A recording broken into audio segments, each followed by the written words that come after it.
ምናልባት በዚህ ሰዓት ልክ ላይሆን ይችላል፣ ግን አፍቅረሻለሁ። እዚህ ቤት ከመጣው ቀን ጀምሮ ካየሁሽ በኋላ ወድጄሻለሁ። ሰው እያገኘሽ ነው? ማንንም እያገኘ አይደለም። እባክሽ ተይኝ ቤቲ። አንዳንዴ ሰዎች መደበሪያ ሊያደርጉሽ ይፈልጋሉ። የምታወሪው ነገር ከኔ ጋር አይገናኝም። እባክሽ ተይኝ። አልተውሽም። ፉክርሽ ደግሞ ከኔ ጋር ነው። ቤቲ ስራዬ ልስራበት። እባክሽ ተይኝ። ይኸውልህ ናቲ፣ እኔ አባትን ሳይሆን አንተን ነው የምወደው። እንዴት? አባቴ እኮ ከኔ ይልቅ አንቺን ነው የሚወደው። ቆይ እኔ በዚህ ልክ የምወደድ ልጅ አንተ ጋር መጥቼ እንዴት ረከስኩኝ? ትሁቴ ለናቲ በምታደርግለት አቀራረብና በምታደርግለት ውለታ ከእናቱ ጋር እንዴት መገናኘት እንዳለባቸው ባመቻቸችለትና እንዲሁም ደግሞ እንዴት ብሎ ከአባቱ ጋር መቀራረብ እንዳለበት እያንዳንዳቸውን ደረጃዎች ስቴፕ ባይ ስቴፕ እንዴት አድርጋ እንዳስተማረችው እየተመለከተ ታዲያ ይህች ሰራተኛ የተባለች ልጅ የምን ያህል ንጹህ ልብ እንዳላትና ውብ ልብ እንዳላት እያሰበ በመጨረሻም በይፋ ትሁቴን እንደወደዳትና እንዳፈቀራት እንዲሁም ደግሞ አይሆንም የሚባል ነገር በፍጹም ከሷ እንደማይጠብቅና አንድ ሌሊት ብቻ ሰጥቼሻለሁ በፍጹም አይሆንም እንድትይኝ አልፈልግም ሲል ታዲያ ናቲ ዛሬ ላይ የፍቅር ጥያቄውን በይፋ አቅርቦላታል። በሌላ በኩል ደግሞ ቤቲ ሰላም የነሳት መቀራረባቸው የትሁቴ ወደ ውጭ መውጣት መግባት እንደፈለገች መሆን እሱን ውጭ እንድታገኘው አድርጓታል። እንግዲህ እንዴት ይህ ሊሆን ይችላል? መሆን የለበትም፣ ልትፈረኝ ይገባል እያለች የነበረች ቤቲ አሁን ላይ በር ቆልፋ እስከ መሄድም ደረጃ ደርሳለች። ነገር ግን ናቲ ደግሞ ያም ሆኖም አላገደውም። ናቲ አሁን ላይ ከአባቱ ጋር እንዴት አድርጎ መቀራረብ እንዳለበትና እያደረገው ያለው ግብግብና እየደራ አካሄድ ሁሉንም ነገር ሊያሳጣው እየሄደበት ያለው በመልካም አካሄድና በተረጋጋ መልኩ እየተረማመደ ያለው መንገዱ ወደ ጥሩ ደረጃ በተለይም ትሁቴ የጠቆመችው አካሄድ ወደ ጥሩ ደረጃ እየመራው መሆኑን ስለተገነዘበ ታዲያ ከአባቱ እግር ስርም ተደፍቶ አባዬ ይቅርታ ለማለትም በቅቷል። ምክንያቱ ደግሞ ትሁቴን ስለወደዳት ከሷ ቅርብ መሆን የሚችለው ብስል መሆን ሲኖርበትና ቤቴንም ቢሆን መሸወድ የሚችለውና ከትሁቴ ጋር መገናኘት ከእናቱም ጋር መገናኘት የሚችለው እንግዲህ ሰላማዊ ሰው ሲሆን እንጂ ግብግብና ኃይለኝነቱ በፍጹም የትም ሊያደርሰው እንደማይችል የነገረችውን ትሁቴ ዛሬ ላይ በተግባር ወደ ቤት እንዴት ብሎ መግባት መውጣት እንደሚችልም አመቻቺ ነገርም ሆኖለን ነበረ። ሰላም ጤና ይስጥልኝ ውድና የተከበራችሁ የቻናሌ ቤተሰቦች እንደምን አላችሁ? ሁላችሁም በያላችሁበት የዓለም ዳርቻ ሰላማችሁ ብዝት ይበልልኝ እያልኩኝ ቀጣይ ክፍል ትሁቴ እንግዲህ ዛሬ ደግሞ በፍቅር ዛሬ ላይ ናቲ ያ ሁሉ ውለታ ያ ሁሉ ደግነት ያ ሁሉ ፈገግታ ከቤቲ ከመልከ መልካሟ የተለያዩ ነገሮች እንደፈለገ የሚነጠፍለት የአባቱ ሀብት ቢሆንም ወደሱ የሚዞርለትና ለሱ መጫወቻነት የምታቀርበው እየተጫወተችበት የእናቱ ገንዘብ ቢሆንም ከዛች እንግዲህ መልከ መልካም ነኝ በማለት ሁሉም ይመኘኛል፣ ሁሉም ይፈልገኛል፣ አንተ ጋር ግን እንዴት እንደዚህ እረከስኩ እያለች የነበረችው ቤቲ ደረጃህን ወቅ እንጂ እሷ እኮ ሰራተኛ ናት በማለትም ሰራተኛ ስለሆነች የሚመጥነ ሰው ጋር ሄድ በማለት እንግዲህ እሱም ደግሞ ታዲያ እሷ ጋር ካልሆንኩኝ ማን ጋር ሊሆን ይችላለሁ? አንዷ አሮጊት ጋር ማለቱ ደግሞ አልገባኝም። አሮጊትሽ ነኝ እያልከኝ ነው? ጭራሹንም እኔ እኮ የተከበርኩ ሰው ነኝ፣ እኔ እኮ የተወደድኩ የተፈቀርኩ ሁሉ ዘንድ እኮ ልዩ ነኝ፣ መልከ መልካም ነኝ። ቆይ እኔ በምን አንሳለሁ? ምን ጎደለኝ? ያለችው ቢሆንም ነገር ግን እሱ ደግሞ አባቴ እኮ በጣም ይወድሻል ብሏታል። እሷም ባለማፈር እኔ ግን አንተን ነው የምወደው ብላለች። እንግዲህ ናቲ ክብሯን እንድትጠብቅ አርፋ እንድትቀመጥ እሱ ደግሞ ከትሁቴ እንድትርቅና ትሁቴን ቀና ብላ እንዳታያት ማስጠንቀቂያም ጭምር ሰጥቷታል።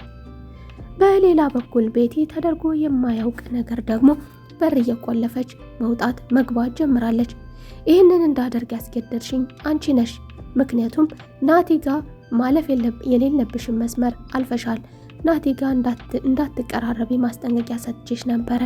የኔ ቀይ መስመር ደግሞ ናቲ ነው፣ ይህንን ቀይ መስመርሽን አልፈሻል በማለት አሁን ላይ በር እስከ መቆለፍም ደርሳለች። ነገር ግን ትሁቴ ደግሞ ብትቆልፊም ለኔ ምንም ለውጥ የለውም፣ ብትቆልፊም ባትቆልፊም እንደፈለግሽ መሆን ትችያለሽ በማለት ከብዙ ፍለጋ በኋላ የቤቱን ቁልፍ ፈልጋ በማግኘት ወደ አለምዬ ክፍል እንደተለመደው በመግባት ከአለምዬም ጋር ተጫውታ ነበረ። ከአለምዬ ጋር እንዴት እንደነበረች፣ እንዴት ለዚህ ደረጃ እንደደረሰች፣ ምን ያደርጋት እንደነበረ ባለቤቷን ቤትም ጭምር ወደዛ ቤት እንዴት እንደመጣችም ጠይቃት። ዛሬ ላይ አለምዬ ሙሉ በሙሉ ጤናማ ሆና ያን ሁሉ አስታውሳ አቶ ገዛኸኝ ምን ያደርጋት እንደነበረና ቤቴን እንዴት አድርጎ እንዳመጣት ምን አይነት ግፍ እንዲሁም ደግሞ በህፃናት ላይ የሰራውን አሰቃቂ ግፍ ሁሉ እንግዲህ አለምዬ ለዚህ በቅቷት ሙሉ ጤናማ ሆና በማስታወስ ሁሉንም ነገር ለትሁቴ ሁሉንም ነገር ሳይሆን ዛሬ ላይ እኔ የምነግርሽ ከግፎች ግፍ ሁሉ በትንሹ ነው በማለት ዛሬ ላይ ሙሉ ጤናማ ሆና አስታውሳ ማውራትም ጀምራለች። በሌላ በኩል ደግሞ አለምዬ ክፍል በመሄድ ምን ያንሰኛል እኔ እኮ ቆንጆ ነኝ በማለት እንግዲህ ልጇ ለምን እንደናቃትም ጭምር እናቱን ዋጋ ለማስከፈልም ገብታ ነበረ። በዚህ የተበሳጨችው አለምዬም ደግሞ ውጭልኝ አይንሽም ማየት አልፈልግም ብላለች። እናቱን እያሰቃየች ልጅሽ አልወደደኝም ልጅሽ አልሆነኝም በማለት አሁንም ባይሳካላትም እንደ በፊቱ እንደፈለገች የማድረግ አቅም ባይኖራትም ነገር ግን እሷን ለመርገጥም ገብታ ነበረ። ቆይ እስኪ ተመልከችኝ እኔ ለልጅሽ አንስበታለሁ ያለች ቢሆንም አይንሽም ማየት አልፈልግም ውጭልኝ ብላለች።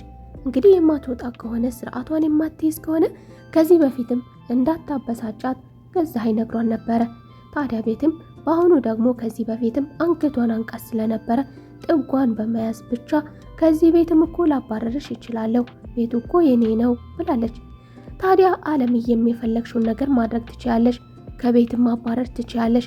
ቢሆንም ግን ከዚህ ቤት እስካለው ድረስ እዚህ ክፍል አትምጪ ላይሽ አልፈልግም ብላታለች። ሌላ በኩል ትሁቴ ደግሞ ከብዙ ልፋትና ፍለጋ በኋላ የአለምዬን የበሩን ቁልፍ ካገኘችው በኋላ ወደ አለምዬ ክፍል በመግባትም ስታጫውታትም ታዲያ አለምዬ ደግሞ ከትሁቴ እንደ ስሟ ትህትና እንዲሁም ደግሞ ትህትናዋ ልክ እንደ ስሟ ትሁት እንዲሁም ደግሞ ከልጄ ጋር አሁን የመጨረሻ የምመኘውና የምፈልገው ነገር ከልጄ ጋር ልታገናኝም ብቻ ነው፣ ግን ደህና ነው አይኑም ማየት እፈልጋለሁ ትላለች እየፈራች።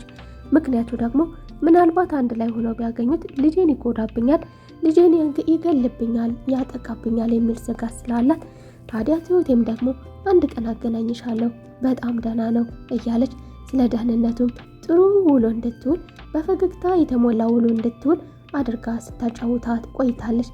ታዲያ በዚህ ውብ ጨዋታዋና ፈገግታዋ ደግሞ ከዚህ ጨለማ ከዚህ ሞትና ህይወት ውስጥ የነበረችን ሴት በጥሩ ፈገግታ እያጫወተች ወደ ሙሉ ጤንነቷ እንድትመለስ ያደረገችው ትሁቴ ዛሬ ላይ ከአለምዬ ደግሞ መልካም ነኝ ያለችው ልጅ ለልጇ እኔ በምን አንሳለሁ ስትላት፣ ነገር ግን አለምዬ ደግሞ ይህቺ የተጎሳቆለች ሰራተኛ ቀን ልበቀና የሆነችው ልጅ እነሱ ሰራተኛ ነች እያሉ የሚያገሏትን ዛሬ ላይ ደግሞ አንድ ነገር ልጠይቅሽ ከናትዬ ጋር ትገናኛላችሁ፣ ናቲን ታውቂዋለሽ፣ ሙሉ ነገሩን ታውቂያለሽ ብዬ አስባለሁ በማለትም ጥያቄ ጠይቃታለች። ታዲያ ትሁቴም ጠይቂኝ ያለቻት ቢሆንም አለምዬ ደግሞ አግብቶ ይሆን ብላለች። ካየችው ስለቆየች ስለሱ እናቱ ትሆን እንጂ በደረሰባት በደልና ግፍ ምክንያት ስለ ልጇ ምንም አይነት የምታውቀው ነገር ስላልነበራት ታዲያ ትሁቴም እንዳላገባ ስትነግራትም አለምዬ ደግሞ የልጅ ሚስት ትሆኛለሽ በማለት ምርጥ እናት እንዲሁም ደግሞ የወደፊት ተወዳጇ የልጅ ሚስት ሆነሽ ወደ ቤቴ የምትገቢው አንቺ ነሽ በማለት በናትዬ እንግዲህ ተመራጭ ናት እናት ተመራጭ አድርጋ የሱ ተወዳጅ የእናቱም ደግሞ በእናቱ ዘንድ የተመረቀች ሴት ሆና ወደ እናቱ ቤት ይዟት የሚገባው ትሁቴ ሆና ተመርጣለች ማለት ነው። ሌላ በኩል ደግሞ ቤቲ ሁሉም ነገር ከመስመር እያለፈ ከቁጥጥሯ ውጭ እየሆነባት በተለይም ደግሞ የናቲና የትሁቴ አቀራረብ እሷ ልታራርቃቸው በሞከረች ቁጥር ደግሞ ከቤትም ይሁን ከቤት ውጭ እነሱን ለማራራቅ ስታደርግ ነገር ግን እነሱ እየተቀራረቡ ይበልጥ እየተቀራረቡ መምጣታቸው ፊት ለፊቷ ሁሉ በፈገግታ አብረው የምን ያህል የሚዋደዱ ጥንዶች ሆነው እንደሚወጣቸው ምልክት ሆኖ አይተዋለች። እሷ እያናገረችው እሷ እየጠየቀችው አይኑና ፈገግታው ግን ትሁቴን ብቻ ናቲን እረፍ አይሆንም፣ አትቅረበኝ፣ ለደህንነትህ አይሆንም እየተጠነቀቅ ያለችው ቢሆንም ትሁቴ ነገር ግን ናቲ ደግሞ ለፍቅር መርጬሻለሁ፣ እምቢ ማለት አይፈቀድም፣ ወድጄሻለሁ፣ አፍቅሬሻለሁ፣ ይቅርታ ብሎ ወደ ቤት የመምጣቱን ምክንያት ደግሞ ከአንቺ ጋር ከዛው አንቺኑ እያየሁ እኖራለሁ በማለት ትሁቴ ይቅርታ እንዲጠይቅ ምንም ነገር ማንም ቢያዘው ሊያደርገው የማይችለውን ነገር ከአባቱ እግር ተደፍቶ ይቅርታ ሊለውም የቻለው እንግዲህ በትሁቴ ፍቅር ምክንያት መሆኑንም ተናግሮ ነበረ። ታዲያ ናቴ ደግሞ በመጨረሻም ከዚህ ጋር አብሮ መሆናቸው ሰላም እየነሳት እና ለደህንነታቸው ሲባል መራራቅ እንዳለባቸው የነገረችው ቢሆንም እሱ ግን ለሰከንዶችም ቢሆን እዛ ጋር ቤቲን አስቀምጦ ወደ ኪችን እየመጣ ትሁቴ ጋር መጫወት ያስደስተዋን፣ ፈገግታን ይሰጠዋል። በዚህ የተበሳጨችውን ቤቲ በመጨረሻም ወደ ባለቤቷ ወደ ገዙ በመሄድ ትሁቴ ከዛ ቤት መውጣት እንዳለባትና እዛ ቤት መሆን እንደሌለባትም ትነግረዋለች። ታዲያ ገዙም ደግሞ የማደርገውን ነገርን ያውቃለሁ፣ ዝም ብዬ አይደለም እያየኋት ያለሁት፣ እኔም ስራ ላይ ነኝ፣ ስራውን አሁን አልነግርሽም፣ ነገር ግን አንቺ ምክንያትሽ ምንድነው ያላት ቢሆንም ቤቲ ደግሞ ዋነኛው ምክንያቷ ከልጅ ጋር እየተቀራረበችልህ ነው በማለት እንግዲህ ቤቲ ትልቅ ቅናት እንዳደረባት፣ ይህ ነገር ደግሞ ለገዙ መልካም እንደሆነና እሱ ሲጀመር በክብር ቢባል ኖሮ እሷ ክብርህን ጠብቅ፣ እሷ እኮ ሰራተኛ ናት የሚለውን አቶ ገዙ እዚህ ጋር ተግባር ላይ አላዋለውም። ገዙ እንዲያውም ከትሁቴ ጋር ቢዚ ቢሆን ልጁ እንገላገላለን፣ እናርፋለን። አንደኛ በእናቱ ጥያቄ እናርፋለን፣ ሁለተኛ ደግሞ በባለቤቱ ጋር ያለውን ቅናት ቤቲ ለልጁ ምን አይነት አስተሳሰብና ስሜት እንዳላት ስለሚያውቅ ታዲያ ትሁቴና ቢቀራረቡለትና ቢጋቡለት፣ ቢስማሙለት፣ ቢፋቀሩለት የመጀመሪያ እፎይታው ነው። ባለቤቱ ወደ ናቴ አይኗን እያዞረች ሰላሙን ስለነሳችው፣ ስለዚህ ገዙ ዘንድ የተወደደ ነገር ነው ይሄ ነገር።